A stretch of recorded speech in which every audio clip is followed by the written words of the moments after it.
নমস্কার, বাংলার মুখে আপনাকে স্বাগত জানাই।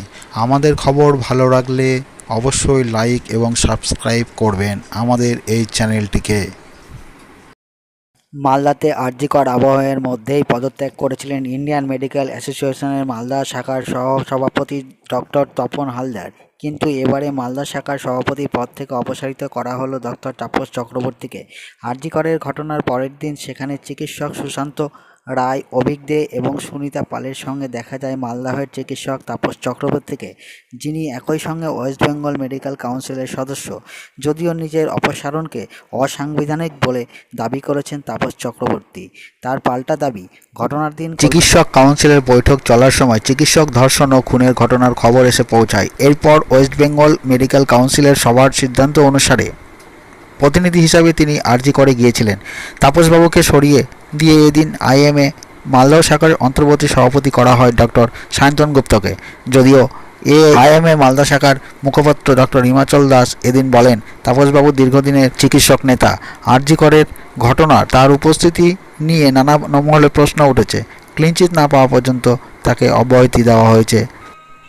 এই বিষয়ের পরিপ্রেক্ষিতে ডক্টর তাপস চক্রবর্তী সংবাদ মাধ্যমকে জানান, সেদিনকার এই আরজিকরের এই যে ঘটনা, সেই ঘটনায় কি আপনি ছিলেন এবং ছিলেন মানে এবং সেই দিনে তারা অসন্তুষ্ট প্রকাশ করেছে, ঘটনাটা কি হয়েছিল একটু বলুন। আমি ওয়েস্ট বেঙ্গল মেডিকেল কাউন্সিলের নির্বাচিত সদস্য। প্রতি মাসে আমাদের 2 থেকে 3 দিন মিটিং হয়। অগাস্ট মাসে 8, 9, 10 মিটিংয়ের ডেট ছিল। 9 অগস্ট মিটিং শুরু হওয়ার 12টার সময় শুরু হয়। মিটিংয়ের মাঝপথে 1:30, 1:45 এই সময়টাতে হঠাৎ করে সেই মর্মান্তিক খবরটা আমাদের কাছে পৌঁছয়। তার 9 অগস্ট এবং আমরা তখন মিটিংয়ে ছিলাম, বোর্ড মিটিংয়ে, এবং আমরা মিটিংয়ের শেষাংশে এসে একটা সিদ্ধান্ত হয় বোর্ডে যে এক প্রতিনিধি দল যাবে এবং ওয়েস্ট বেঙ্গল মেডিকেল কাউন্সিলের দাবিটা হেলথ অথরিটির কাছে পৌঁছে দেবে। সেই প্রতিনিধি দলে আমি ছিলাম, ডক্টর সুশান্ত রায় ছিলেন আর প্রফেসর সুনিতা পাল ছিলেন। আমরা আরজি করে যে প্রচুর সেখানে সমাগম ছিল, চিকিৎসক, পুলিশকর্মী, সংবাদ মাধ্যমের বন্ধুদের।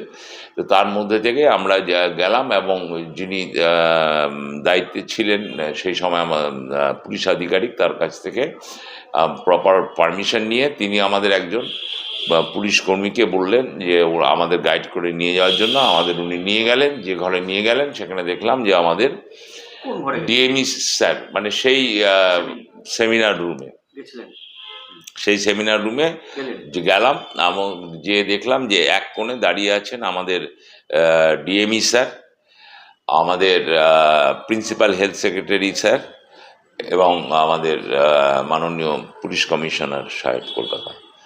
তো আমরা যে সেখানে দাঁড়ালাম ওনাদের পাশে করে আমাদের ওই ছোট মানে বক্তব্যটুকু, আমাদের মূল দাবিটুকু আমাদের 2 অথরিটিকে জানালাম। জানিয়ে আমরা চুপচাপ দাঁড়িয়েছিলাম। তখন দেখলাম অনেক দূরে খুবই শশব্যস্ততার সাথে কাজ হচ্ছে। ফরেন্সিক ল্যাবরেটরির লোকেরা আছে, কারণ তারা বড় বড় সব অ্যাপ্রন এফএসএল লেখা পড়া ছিল। তারপরে হয়তো ইনকোয়েস্টের জন্য ম্যাজিস্ট্রেটরা অনেকে ছিলেন কালো কোট পরে, অনেক ভিডিওগ্রাফার ছিলেন, অনেক ফটোগ্রাফার ছিলেন, আরও অনেক মানে তদন্তের সাথে সংশ্লিষ্ট সব আধিকারিক বা কর্মীরা ছিলেন। সন্দীপ ঘোষকে কিন্তু তখন আমরা সেমিনার রুমে দেখিনি। তারপরে বডি মোটামুটি এই 6টার আশেপাশে যখন বেরিয়ে যায় ওখান থেকে, সমস্ত ওখানকার কাজকর্ম তদন্ত প্রক্রিয়া শেষ করে, তখন আমাদের পুলিশ কমিশনার সাহেব আমাদের ডিএমই স্যারকে বলেন যে আমরা অনেকক্ষণ একসাথে দাঁড়িয়ে যাচ্ছি, তো 1 কাপ চা খেলে হয়তো ভালো হতো। তো সেই সময় ডিএমইও আমাদের ওয়েস্ট বেঙ্গল মেডিকেল কাউন্সিলের member by virtue of his post. তো উনি রিকোয়েস্ট করেন যে আপনারা 3 জনও আমাদের সাথে আসুন, চা খান। তো আমরা গেলাম এক জায়গায়, যে 1 কাপ চা খেলাম। চা খাওয়ার পরে ওই 3 আধিকারিকের কাছে অনুমতি নিয়ে তাদের নমস্কার করে আমরা আরজিকর ত্যাগ করলাম। আরজিকরে মোটামুটি ঢুকেছি ধরেন 4:30টার আশেপাশে, আর বেরিয়ে এসেছি 6টা, 6:15টার আশেপাশে। কাকে মহিলা চিকিৎসকের না না, ও তো কার্টেনে ঘেরা ছিল অনেক দূরে। দেখতে পারেন। আর আপনার সেই ক্ষেত্রে এই যে যাওয়া, এটা নিয়ে আপনাদের সংগঠনের হ্যাঁ, এরপরে 9ই অগস্টের পরে সঙ্গে সঙ্গে আমি 10ই অগস্টে আমার সেক্রেটারিকে বলে রাখি, একটা রূপরেখাও আমরা আলোচনা করে ঠিক করে নিই যে আমরা কি ফর্মে আন্দোলন করব। তো 11 তারিখ থেকে কিন্তু আমরা সোমবার, 10 তারিখ রোববার ছিল, 11 তারিখ থেকে IMA মালদার উদ্যোগে বহু প্রোগ্রাম নেওয়া হয়েছে, তার আপনারা সাক্ষী। আমরা যেমন স্ট্রিট কর্নারিং করেছি, আমরা বড় বড় মিছিল করেছি, আমরা বিভিন্ন বিদ্রোহী সঙ্গীতের মাধ্যমে আমাদের যে মনের আগুনের যে জ্বালা, সেই জ্বালাটা আমরা প্রকাশ করেছি। আমরা হিউম্যান চেনের যে প্রোগ্রামটা ছিল, সেই প্রোগ্রামে আমরা খুব সফলভাবে পালন করেছি। এছাড়াও আমাদের রোজ আমরা এই ব্যাচটা পড়ে থাকি, এটা আমাদের প্রতীকী প্রতিবাদ। এছাড়া আমাদের গাড়িতেও একটা পোস্টার লাগানো থাকে। আপনাদের জিবি মিটিংয়ে, হ্যাঁ, জিবি মিটিংয়ে, সেটা বলবো যে ওই ঘটনা নিয়ে পরে সিরিয়াল মিটিং আমাদের হয়। তো সেখানে আমি স্বতঃপ্রণোদিতভাবে বলেছিলাম যে, সেখানে কেউ আমাকে জিজ্ঞেসও করেনি, আমি স্বতঃপ্রণোদিতভাবে বলেছিলাম যে 9th অগস্ট, কারণ আমার অনেক বন্ধু জানতেন যে 8, 9, 10 আমি অ্যাভেলেবেল নয়, আমার মেডিকেল কাউন্সিলের মিটিং আছে। তো 9th অগস্টে যে আমি আরজি করে গিয়েছিলাম, সেটা আমি এখানে এসে স্বতঃপ্রণোদিতভাবে বলেছি। হ্যাঁ, দুটো মিটিংয়ে ভিভিডলি ডেসক্রাইব করেছি। তো কিন্তু আনফর্চুনেটলি লাস্ট 6ই এবং 7ই সেপ্টেম্বর সাংগঠনিক কাজে, এটাও আমার শিডিউল ছিল, আমি কলকাতায় ছিলাম। 5 তারিখ থেকে আমাদের একটা হোয়াটসঅ্যাপ আমার গ্রুপ আছে, সেই গ্রুপে কতিপয় সদস্য, একটা হাতে গোনা কয়েকজন সদস্য, তারা সমানে বিভিন্ন রকম পোস্ট করতে থাকে। তাদের একটাই যে মিটিং ইমিডিয়েট ডাকা হোক, তাদের নলেজেই নেই, কারণ তারা তো সেসব মিটিংয়ে উপস্থিতি হয়নি। তাদের কাছে নোটিশ গেছে, সই করেছে, নোটিশও বোধহয় পড়েনি যে এতগুলো মিটিং হয়েছে, তাদের মাথায় নেই। তো আমাকে তখন আমার সেক্রেটারি ডক্টর পীযূষ কান্তি মণ্ডল জিজ্ঞেস করে যে স্যার কী করবো। আমি বললাম, তারা আমাদের দীর্ঘদিনের vice president doctor Himachal Das আছে, ডক্টর হিমাচল দাস ডক্টর পীযূষ কান্তি মণ্ডলের নামে নোটিশ বেরোবে। ডক্টর হিমাচল দাস হচ্ছে ভাইস প্রেসিডেন্ট কাম অফিসিয়েটিং প্রেসিডেন্ট, এইভাবে নোট বেরোলো। কিন্তু সেইখানে খুবই মুষ্টিমেয় কয়েকজন চিকিৎসক এমন আচরণ করেছেন, যেটা কিন্তু IMAর মালদার কোনো মিটিংয়ে বিগত দিনে কেউ সিনিয়ররা প্রত্যক্ষ করেননি। ঠিক আছে। হ্যাঁ স্যার, কি হয়েছিল, কেন আপনাদের এই সিদ্ধান্ত? আসলে আরজি কর মেডিকেল কলেজে যে ঘটনাটা হয়েছিল, ডক্টর তাপস চক্রবর্তী নিজেই বলেছেন যে সেদিন তিনি সেখানে উপস্থিত ছিলেন অন্যান্য সদস্যদের সঙ্গে, এবং বিভিন্ন মিডিয়ায় আরও বিভিন্ন রকম সংবাদ মাধ্যম থেকেও নানা রকম খবর আমরা পাচ্ছিলাম। সেই ভিত্তিতে আমাদের বিভিন্ন সদস্যদের মনে ক্ষোভ জাগে, যার জন্য আমরা জিবি মিটিং ডাকি, এবং জিবি মিটিংয়ে সভাপতিত্ব করার পারমিশন তদানীন্তন সভাপতি ডক্টর তাপস চক্রবর্তী নিজেই আমাকে হোয়াটসঅ্যাপে দেন, এবং আমরা জিবি মিটিং করি। 1 ঘন্টার নোটিশে আমাদের জিবি মিটিং ডাকতে হয়। তাতে যে উপস্থিত ছিল আমরা তাতেই সন্তুষ্ট, কারণ 1 ঘন্টা অত লোক হওয়া অসম্ভব, তা সত্ত্বেও হয়েছে। এবং সেই মিটিংয়ে আমরা সর্বসম্মতিক্রমে সিদ্ধান্ত নিই যে আপাতত ওই ঘটনার জন্য ডক্টর তাপস চক্রবর্তীকে প্রেসিডেন্ট পদ থেকে সাময়িকভাবে অব্যাহতি দেওয়া হলো, এবং আন্দোলন চালিয়ে যাওয়ার জন্য ডক্টর সায়ন্তন গুপ্তকে আমরা অন্তর্বর্তীকালীন সভাপতি হিসেবে বেছে নিই। সেদিনকার যেদিনকার মহিলা চিকিৎসক খুন হয়, সেদিন কি উনি ওই সেমিনার হলের দিকে ছিলেন? হ্যাঁ, সেমিনার ওখানে ছিলেন। কি শুনতে পেয়েছে?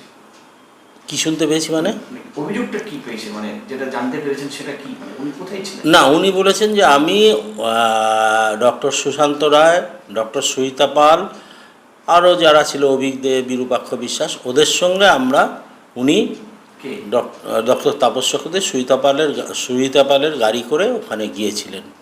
ওটা ডক্টর তাপস চক্রবর্তী নিজে আমাকে হোয়াটসঅ্যাপেও বলেছেন। কোথায় গেছিলেন? আরজিকর মেডিকেল কলেজে সেমিনার রুমে। সেমিনার। এই থেকেই আপনাদের একটা হ্যাঁ, এই থেকেই হয়। তারপর বিভিন্ন রকম মিডিয়া থেকে আসে, state Bengal branch West Bengal medical কাউন্সিলকে ডিজলভ করে দিতে বলে। তার কারণ হচ্ছে ডক্টর তাপস চক্রবর্তী ওয়েস্ট বেঙ্গল মেডিকেল কাউন্সিলের একজন সদস্য, বিরূপাক্ষ বিশ্বাস একজন সদস্য, তারপর সুশান্ত রায়, ডাক্তার সুশান্ত রায় নর্থ বেঙ্গলের সদস্য। ওর জন্য স্টেট ব্রাঞ্চ মেডিকেল কাউন্সিলের কাছে চিঠি করে যে এটা ডিজলভ করে দাও।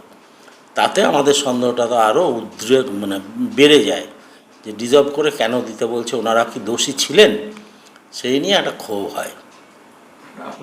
হ্যাঁ, সেই ক্ষেত্রে আমাদের এই সিদ্ধান্ত নিতে আমরা বাধ্য হই। আর কি ওনাকে কি আবার আনা না, এতদিন পর্যন্ত মেডিকেল আমাদের আইএমএতে যে পদ্ধতিতে বোর্ড গঠন হতো বাই সিলেক্ট করে হতো, কিন্তু ডিসেম্বর মাস থেকে আমাদের এই লাস্ট যে জিবি মিটিংটা হলো, যে সভাটা হলো, তাতে সিদ্ধান্ত হয়েছে এবার সিলেকশন নয়, এবার ইলেকশন করে বোর্ড গঠন হবে। এখন উনি যদি জিতে আসতে পারেন আসবেন ইলেকশনের ওপর তো কারো হাত নেই। ইলেকশনে যাকে জেতাবে, যিনি জিতে আসবেন তিনিই হবেন প্রেসিডেন্ট। এই ঘটনাতে একজন প্রবীণ চিকিৎসক তাকে ওই সেমিনার রুমে দেখা যাচ্ছে, এটা আপনারা কিভাবে দেখছেন? এটা কি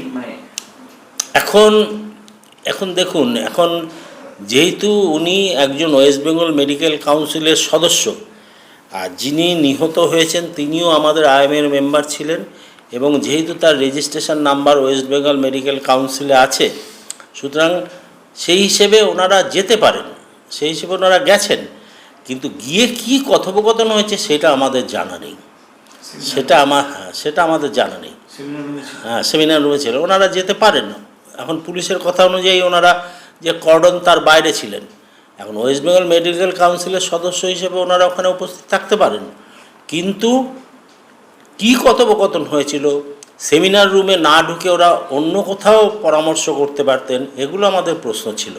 যে হঠাৎ সেমিনার রুমে গিয়েই সবাই মিলে উঠলেন কেন? অন্য কোথাও গিয়েও তো আরজিকর তো বড় জায়গা, অন্য কোনো জায়গায় গিয়ে ওনারা মিটিং করতে পারতেন, অকুস্থলে পৌঁছে। হ্যাঁ,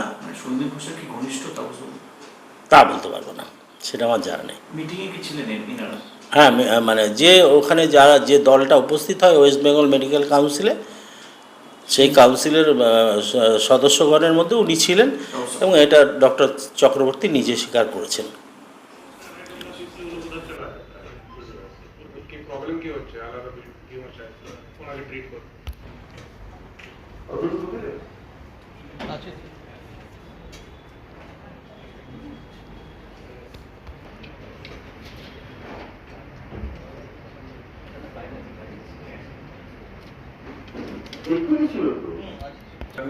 বাট যদি বর্ডার থেকে আলাদা ব্লকের যদি বিপিএসসি ও পিএসসি কাছে হবে তো उसको ट्रीट करने के लिए as an exception as a rule বলছে না, ঠিক আছে, স্টুডেন্ট কি কাছে বেশ।